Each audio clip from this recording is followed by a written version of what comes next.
Jean-Marie Pasteur, professeur, merci, professeur associé à l'université, qui a donc dirigé des hôpitaux et des établissements de santé, spécialiste de crise sanitaire. Et vous, donc, la question c'était, mais finalement, Lionel en a déjà évoqué la chose, mais à côté des soignants, je dirais qu'il y a tous les autres à côté, globalement, à côté des médecins.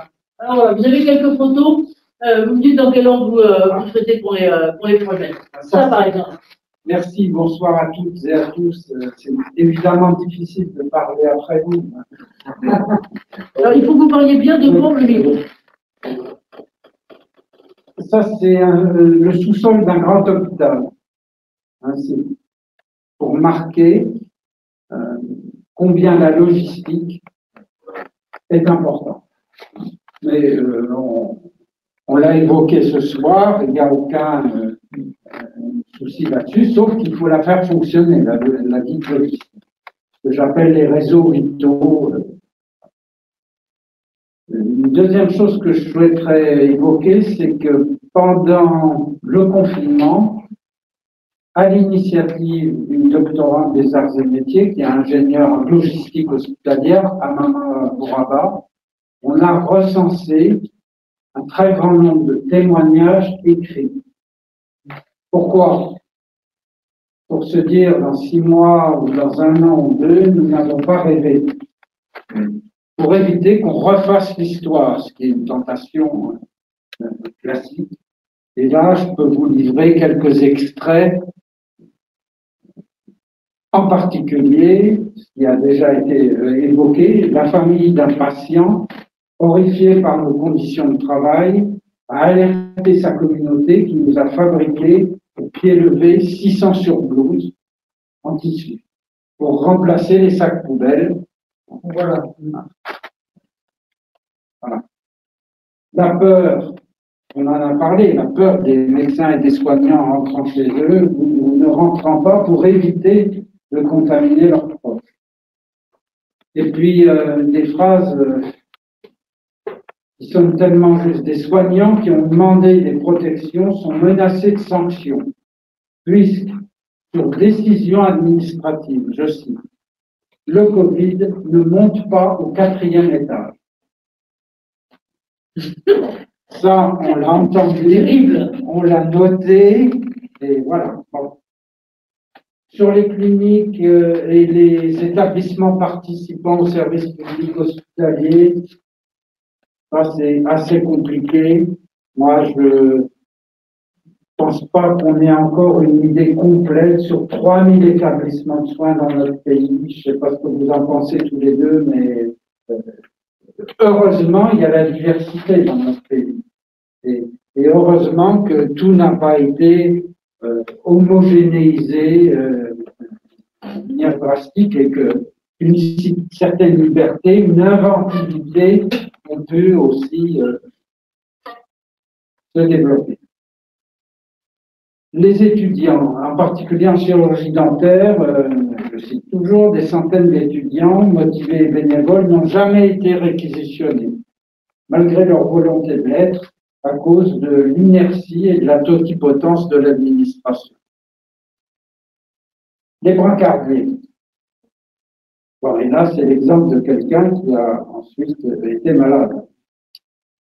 Au début de la crise du Covid-19, nous, les brancardiers, avions droit à des masques et des gants pour nous protéger.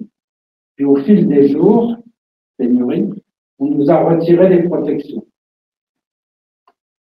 Ça, on l'a tous en tête. Il faudra aussi évoquer les EHPAD. On a beaucoup de témoignages écrits des EHPAD. Et au fond, sans utiliser plus de temps sur cette partie-là, je vais citer une aide-soignante, Nadia Carlan, aide-soignante en réanimation, et elle concluait de la manière suivante le 20 mai. Il faut vraiment espérer que demain, nous pourrons brandir fièrement nos blouses de soignants en disant « on nous a écoutés et entendus ».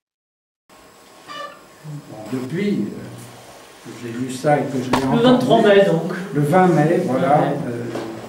Bon, moi, en tant ancien directeur d'hôpital, ça me hante. Donc au fond, les praticiens, et vous l'avez merveilleusement montré et vécu, les praticiens des métiers ont tenu, soigné, approvisionné. Les réseaux logistiques, ça n'a pas été simple. Nettoyer, réorganiser aussi. On peut dire que le service public, dont souvent une lourdeur, une lenteur, bon ben là, il a été rapide.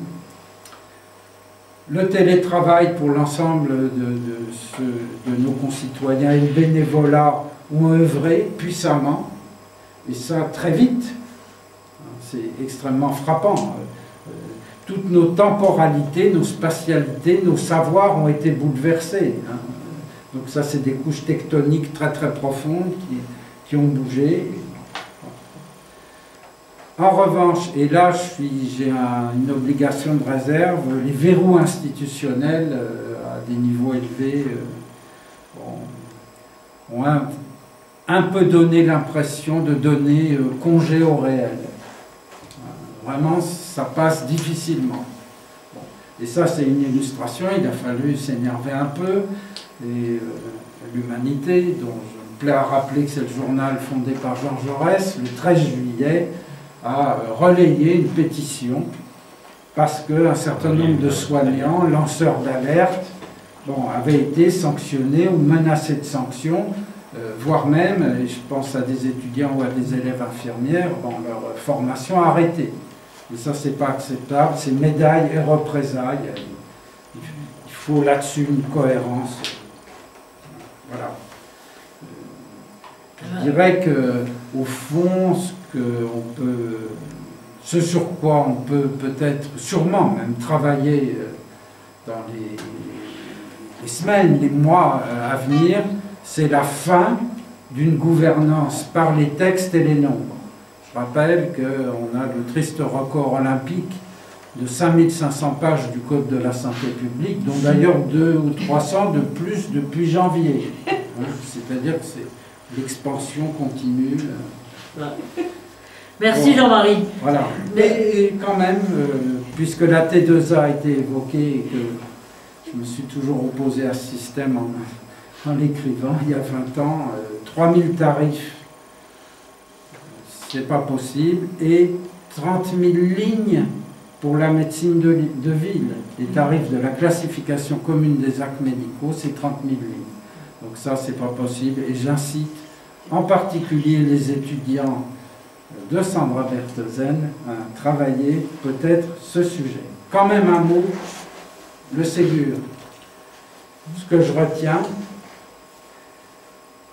c'est la signature d'un accord syndical majoritaire. De justesse, et ça c'est quand même un point positif, me semble-t-il. Merci Jean-Marie. Merci à vous. Alors,